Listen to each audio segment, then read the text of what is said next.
Hey there everybody, Eric from Outer Limitless coming at you today with another video. Now today's video is extremely easy, yet extremely important at the same time. We're going to talk a little bit about firearms maintenance, but most specifically, the topic of torque. Here in my hands, this is the Wheeler F.A.T wrench, a torque wrench that is used specifically for firearms torque, to get all of your bolts to appropriate torque.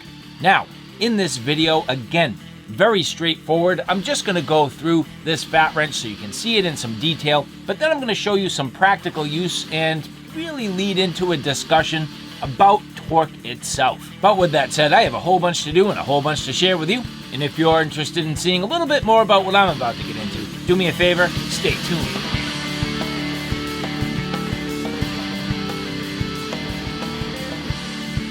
Now again, here in my hands, this is the Wheeler F.A.T wrench. Again, a torque wrench for basic firearms maintenance. Now, this is going to be a topic that for me, I am fairly new to firearms at this point. I'm not fairly new to maintenance. Maintenance is something that's near and dear to me. I do like to approach it the right way. And I know that's going to be a little bit of a polarizing statement because, well, everybody's got their opinion on appropriate torque. Can you go finger tight? Do you need a torque wrench? Well, that's kind of in the eye of the beholder, but I'll go even further to say it comes with experience. I would say that gunsmithing, the earlier in your sort of firearms career you are, the more important it is to measure. Figure out where you are, figure out what works, and as you gain experience, maybe you can kind of dial back off of that, no pun intended. Well, it was pun intended, but for me, the torque wrench is going to be critical. So quite frankly, I don't make a mistake.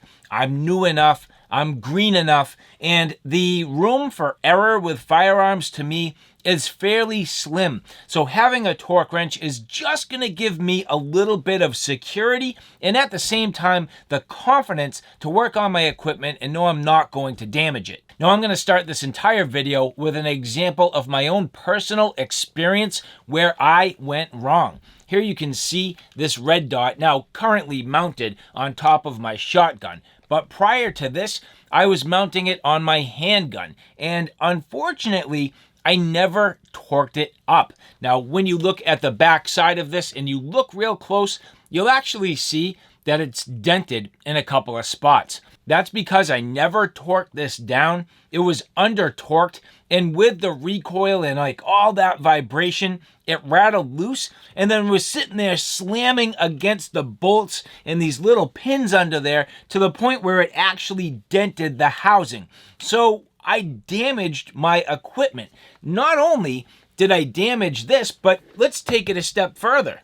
Luckily for me, I did not damage my handgun. However, that entire assembly goes into the cutout on my slide. Now, again, from what I can tell, I did not cause any damage, so fortunate for me, the firearm's okay, but heaven forbid, at some point, this actually was to like oblong out or, damage my screw threads.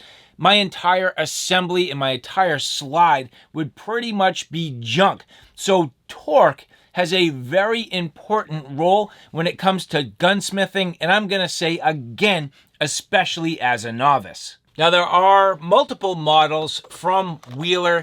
This particular F.A.T wrench you can see is literally like straight up analog. I mean, there is nothing to this. There's no digital anything. I mean, this is literally very mechanically based. So, I mean, everything here, just manual.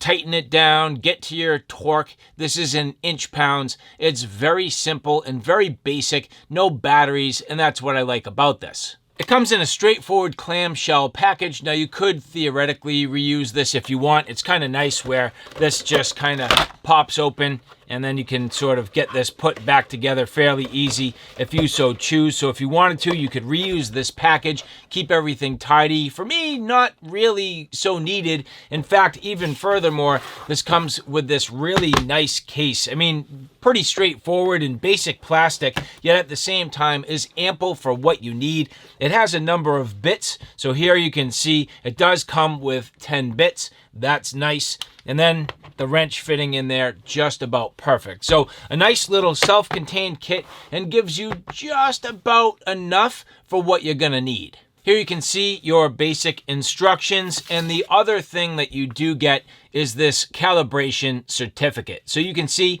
this particular unit was calibrated in August of 2020. You can see all of their settings, and it really at this point has been signed off by their inspector. So that's just kind of cool. And where this is supposed to be a precision tool, it's nice that they actually have a calibration process. Now, continuing through, you can see this basically goes up past 60 inch-pounds. I don't know what anybody would be doing with firearms that requires it to go that high. I have yet to find literally anything that's going much above like 20. Now, one bit of a downfall, and it's not a huge deal. I've been able to work around this, but this particular unit is not, I'd say, as accurate just in terms of your visibility on this little sort of graduated section here, compared to if you had something that was literally fully digital. Digital, you would set it to 18 inch-pounds, and 18 inch-pounds is what you expect. Here, you kind of need to pull this out, and once you do that, you twist this until it gets close, and then, well, as we look at it here, what I don't know is if you're supposed to be going by the top of the red indicator, the middle of the red indicator, or the bottom. To me, that's wide enough that it could make a difference of like 1 or 2 inch-pounds. Is that going to make or break your firearms experience and like make you a bad gunsmith? I don't think so. But it's funny because that to me is a little bit of a liability, and it doesn't even speak to that in the instructions from what I can tell. So I've been going to the middle roughly and calling the middle good in terms of where I want to land for my torque value. And to me, that's going to average out just about right. This definitely has a nice rubberized grip all the way around. It kind of indexes in your hands nicely. It's easy to use, no problem. And as you're torquing, this is going to work just nice until you get to the appropriate torque, and then it breaks with a nice soft break, and it'll kind of click. So it is very effective. I find it does seem to work very well. And at times I do say I kind of struggle to find certain torque values on certain things. There's a lot of information out there. There is a lot of information still missing. So as somebody who's a novice, picking my way through this, trying to learn, doing a bunch of research, I really am trying to be careful with who I'm listening to. I love when manufacturers actually post values because it gives you something real to go by. Let's use my Ruger 1022 for a real quick discussion. On the bottom here, where this is the takedown version, I do end up with a couple of screws, one to take off my actual barrel, and then the other one to drop out the receiver. Now, there is a lot of conflicting information out there. There is some information from Ruger. There's a lot of information from other people, and pretty much everything goes into conflict. Now, would you say you should go by Ruger? Yes, but even Ruger's documentation at certain times goes into conflict. So this, to me, a lot of people will say, go finger tight and not too much further. I get it. I get it. I just don't know right now. And I know what finger tight is, believe me. I just don't know if that's the right advice. And same with this. So I've been using the torque wrench to find a nice average value. To me, something around 15 to 18 inch-pounds seems to be about right. That's what I've been going with. It doesn't seem to be causing any damage, and at least it gives me a benchmark to go by. Now let's just say you get to the end of your job and you want to store this. It's absolutely important to take the actual tension off of the spring that's inside here. So pull this out.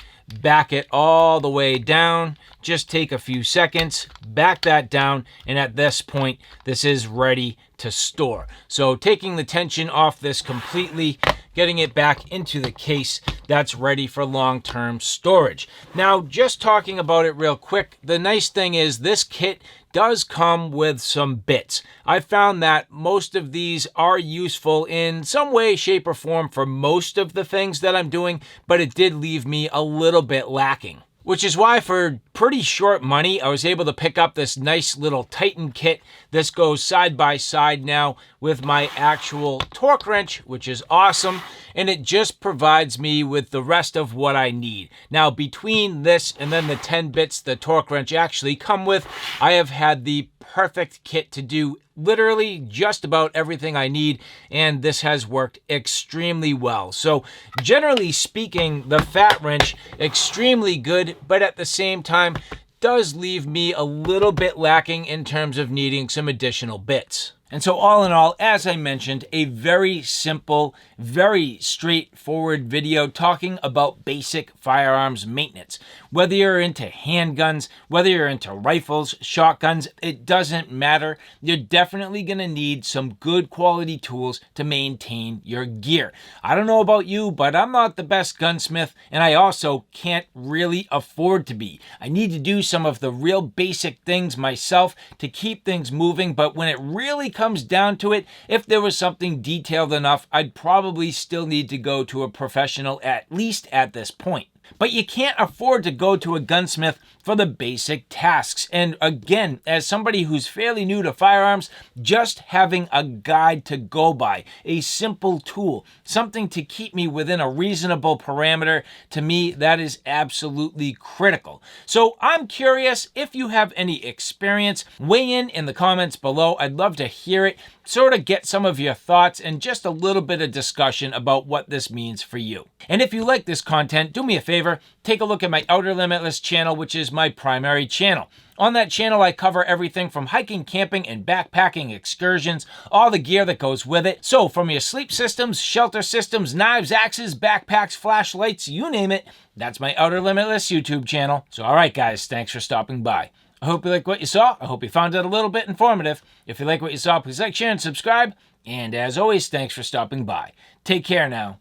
I'll see you soon.